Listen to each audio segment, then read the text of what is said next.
Hi everyone, welcome back to Mentally Strong Mums. This episode is going to be very common and familiar at this time of year. It's an emotional hangover. So I've had a lot of clients come in lately and due to one thing or another or events. I think someone even went to a funeral or something the other day and they don't feel well the next day, or it takes them a little while, or they feel flat, or they feel burnt out, right? So, this is understanding emotional hangovers. And emotional hangovers are essentially understanding the aftershock of overwhelm and how to be able to heal from it or have compassion for yourself with it. So, sometimes it can also feel like, those days when everything just feels too much. Even after the moment passed, your body stays stuck in that overwhelm. Or sometimes if you're neurodiverse and you've had to mask the entire time, right? Or you've got all these Christmas parties to go to with people that you don't know or you don't wouldn't voluntarily hang out with, right? And sometimes as well you've tried to be able to be present and you've tried to be happy, but all of that tiredness comes and kind of just lingers with you, right? So these are all the elements of an emotional hangover, especially sometimes you feel okay during the day with it all, and then it kind of all catches up with you, right? So an emotional hangover is the residual mental or emotional and physical exhaustion that lingers after a heightened emotional event. So it's the aftershock. It's like the afterquake, right? So because you've had to put in a lot in that day, or you've processed a lot during the day, or you've had to mask so much during the day, or even if it's been a sequence of things that you've had to be able to do, this emotional hangover is this residual kind of stuff. Sometimes for some people it feels different. Sometimes it feels brain fog, low motivation. Sometimes it also feels like sadness or that numbness, like that complete emotional numbness. Sometimes it feels like physical fatigue or exhaustion. Sometimes it's also tension, right? It can also look like dissociation. So you're disconnecting from yourself and you want to disconnect from other people. It's like this strong urge to withdraw, shut down, or even just check out. And even though this might sound a lot, these are really quite normal, a normal response for these really heightened events that kind of happen or emotionally taxing events, right? So these aren't just moods, these are your nervous system still processing what's happening, okay? And especially for a mum trying to manage everything with the mental load of everything, potentially even people pleasing kind of stuff where you overcommit to different things. Sometimes tragedies happen that you have to be able to be there for and support other people as well. All of this is emotionally exhausting, especially when we come to the end of the year and everyone's already burnt out as it is. Kids are done, partners done, friends, they want to catch up, but it's very difficult as well. So this emotional hangover, you can understand that if it's all of these different events over and over and over and over again, it it can almost be this long lasting emotional hangover that then turns into this feeling or sensation of burnout, right? So understanding why emotional hangovers happen. So, when you go through these intense emotional experiences, or you have to mask for long periods of time, sometimes it's exhaustion when you have a big conflict with your partner on a day and it's not resolved, and you have an emotional hangover the next day. Sometimes because you're burnout and you're not coping very well, um, it might even look like you blowing up or losing your biscuits or yelling at your kids, right? And then the emotional hangover the next day. Sometimes it can be associated with receiving bad news or even managing this complete overstimulation at this point of the year that we all kind of go through. Your body then floods with stress, like cortisol. Cortisol's the stress hormone. Adrenaline's generally that shaking feeling. So that's flooded your body as well. So it's not just emotional, it's that neurological, hormonal, and then sometimes even the immune related response. And you can imagine as well, when you have a big day or a big event or a big blow up, a big conflict, or something huge has happened, generally that night you're not going to sleep very well either. So that also compounds to that emotional hangover the next day, right? It's not what happens in the moment that causes burnout and what doesn't happen after it. Do you know what I mean? So for mums, because sometimes we put so much pressure on ourselves, we've got this huge mental load, especially mums that are still working or single mums that everything's on their shoulders. We often push through emotions instead of processing them. So sometimes with my clients, I describe it like a tunnel. It's like I keep on going through this tunnel. I just have to go through. I just have to get to the other end. It's just this constant tunnel. There's literally no time to be able to stop and to look up and around about what's happening, essentially processing what's happening, because it's just get through the day, just get through this, just keep on going, one foot in front of the other, just, right? So that's why it looks like mums push through emotions instead of processing them. And then that also contributes to that emotional hangover, the fatigue, wanting to withdraw, dissociating kind of stuff. So sometimes as well for females, sometimes it's just easier to apologize quickly to keep the peace, shove it under the rug, right? Sometimes we then ignore our own needs so that the people around us are okay. We ignore our needs so that the kids are okay, or hubby's okay, or your work colleagues are okay. Sometimes we go from meltdown to dinner without a moment to breathe. And if you've had big days, and the kids have had big days, your tasks still need to get done. So it's still the kitchen time, the dinner time, the bath time, the shower time, the cleaning the teeth, all of the stuff, the tasks still continue, right? So sometimes then you might, because you're in that tunnel, I'm just tired or I'll get over it, right? But these emotional hangovers, if they're left unprocessed, they accumulate like Lego. So everyone knows Lego, especially if you got, well, gender neutral, everyone kind of knows Lego. So you can imagine this thing happens and this Lego's here, and then this thing happens and then this Lego's here, and then I've had a fight with this person, that Lego's here. I've had to self-silence and I can't use my words, that Lego's here. I've had to people please, that one's here. I mask all day at the Christmas party that I hate, another Lego on top of that. Oh, it's the kids' graduation and I have to be there and then mingle with other parents, that's another Lego. Hubby's burnout as well and we're not communicating effectively, that's another Lego, okay? So imagine all these Legos on top of each other. They just keep on compounding and keep on compounding and keep on going. So you can easily understand with all these Legos, without processing them or taking a Lego off or being there for yourself, if you don't realize this is happening, the emotional hangovers or the fatigue and the burnout slowly increase, right? So sometimes it looks like these sudden emotional breakdowns, just like this one little thing just tips you over and you just lose it, right? Sometimes it also looks like there's a panic attack out of nowhere. You're just sitting in your car and you dropped your kids off, and then you just have a panic attack, and you're like, where did that come from, right? There's another one of feeling resentful or numb in relationships.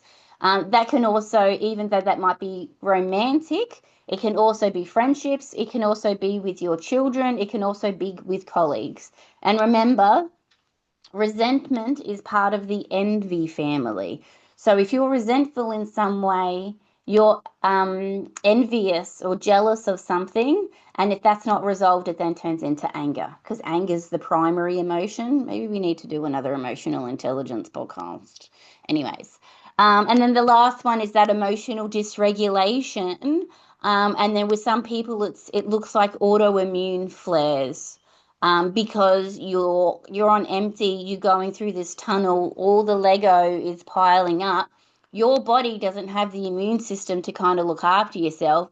Sometimes it looks like a sinus infection, or it looks like a flare up in your PCOS or endo.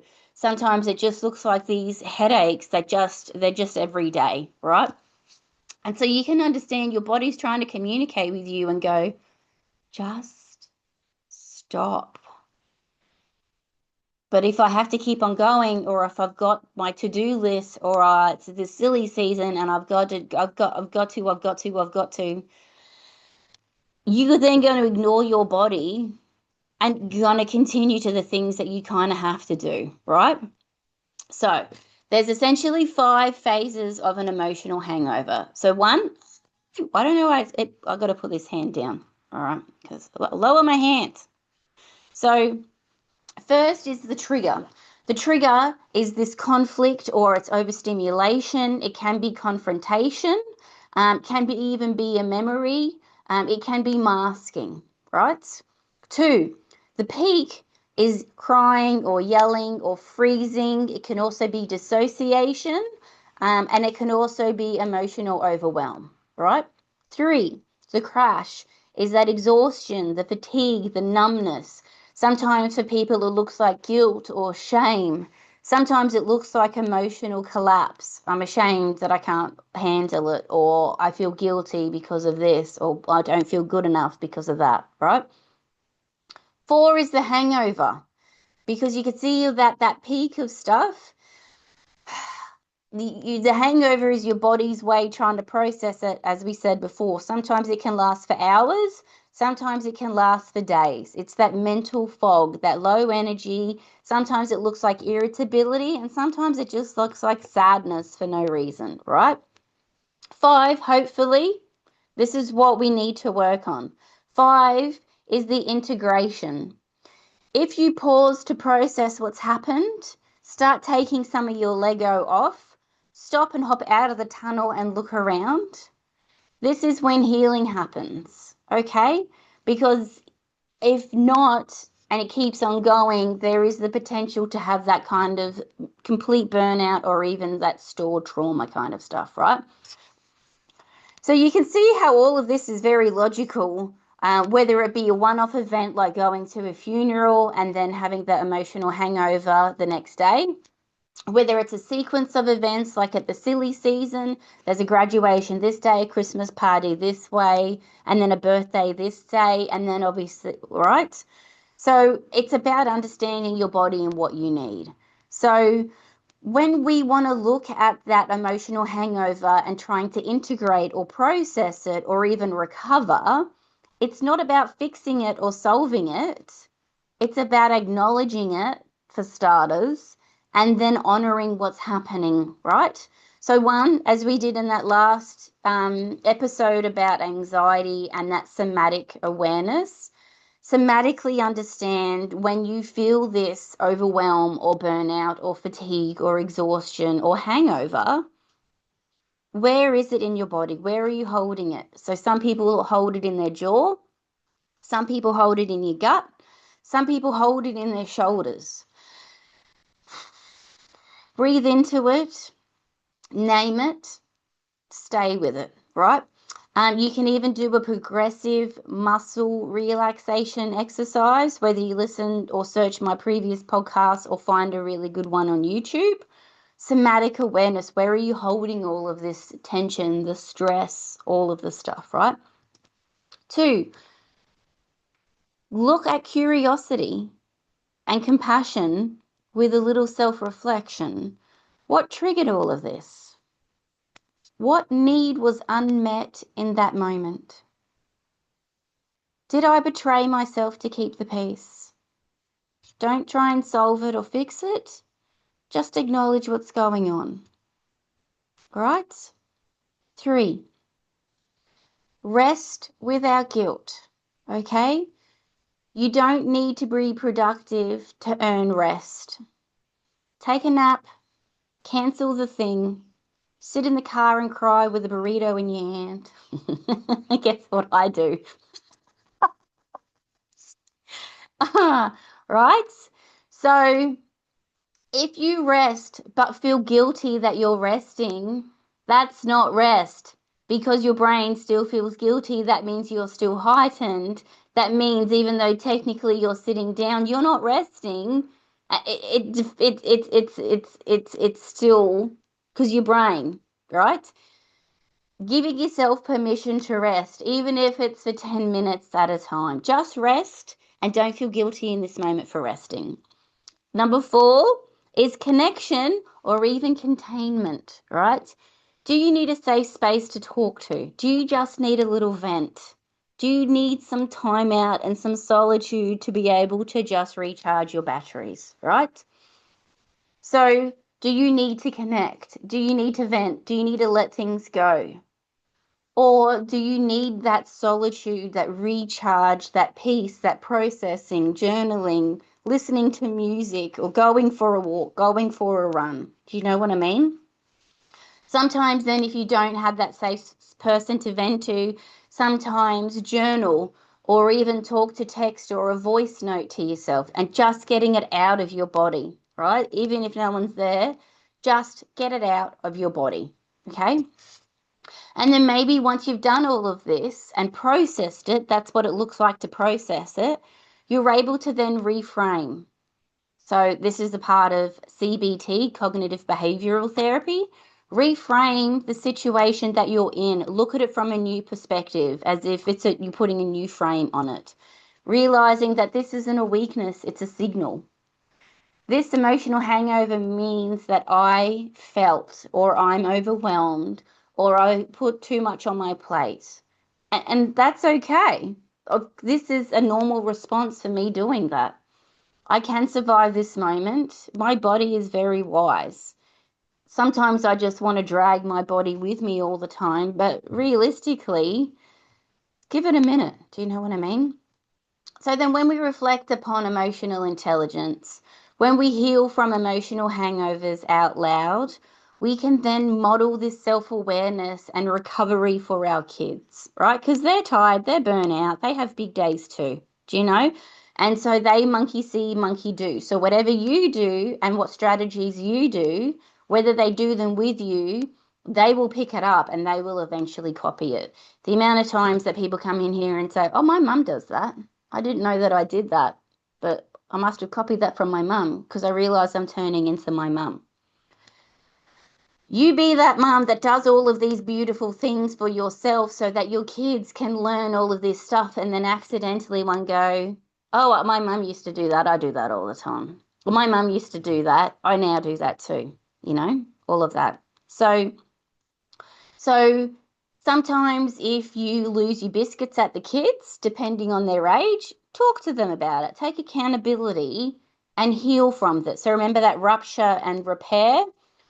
Mummy had big feelings earlier and my body's still calming down. I'm sorry, I didn't mean to lose my biscuits at you. Are you okay? Can I have a cuddle? No, you're not ready yet? That's okay. Whenever you're ready for a cuddle, I'll try again soon, okay, honey? I'm just going to take some space to try and rest. Sometimes even with mine, I say, listen, I'm giving myself a timeout, or I just need a time out. I go, okay, Mum, whatever. But it is, I just need a timeout, okay? That's how I take care of my brain, and then I'll come back and I'll cook you some popcorn, right? Sometimes when we feel too much, it takes a while to feel better, and that's okay. And then if you've got emotional kids, they can relate to that. So you're then accidentally on purpose giving them language to articulate what's going on for them as well. Oh, Mum, I do that too. You do what, honey? I have big emotions. Do you? Yeah, I think I feel too much too. Haha, you must have got that from me. Hey, yeah, it does take a while to feel better sometimes, doesn't it? Yeah, and that's okay, isn't it? Yeah, it is. Yeah. Well, do you want to cuddle? Do you want to lay down and watch a movie with me? Yeah, sure. So that is intergenerational emotional literacy. But you can't do that if you don't know how to do that for yourself. I mean, you can't teach that to them if you don't know how to do that for yourself. Do you know what I mean? So sometimes if you've ever asked yourself, why do I feel so drained after conflict? Or why can't I just get over this? Or why am I still crying about something so small? You're not broken. You're not overreacting. It's an emotional hangover.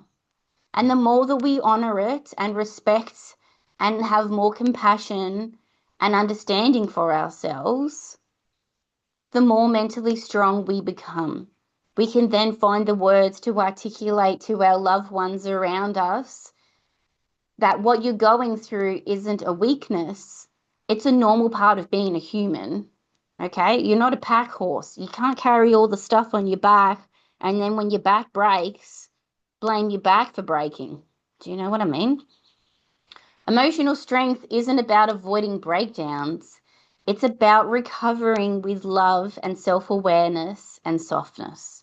Okay? Emotional hangovers. Who would have thought it, hey? They really get you. And sometimes I'll say to you, it's an emotional hangover. And they'll go, and I'm like, yeah, dude, it's an emotional hangover. Give yourself a break. Just as if you had a normal hangover, you take your Panadol and you have more, you hydrate more. Sometimes you need more carbs or whatever that is that your body and your stomach need. If you're hungover, you kind of know what to do to look after yourself. That gives you that predictability and control. This is an emotional hangover. If you have a big day or a big emotional day or a huge conflict, having that same approach to it where you look after and take care of yourself the next day in a way. All right. Well, I really appreciate your time. You have any questions, please let me know. But otherwise, emotional hangover people, look after yourself during the silly season. All right. Thank you. Bye.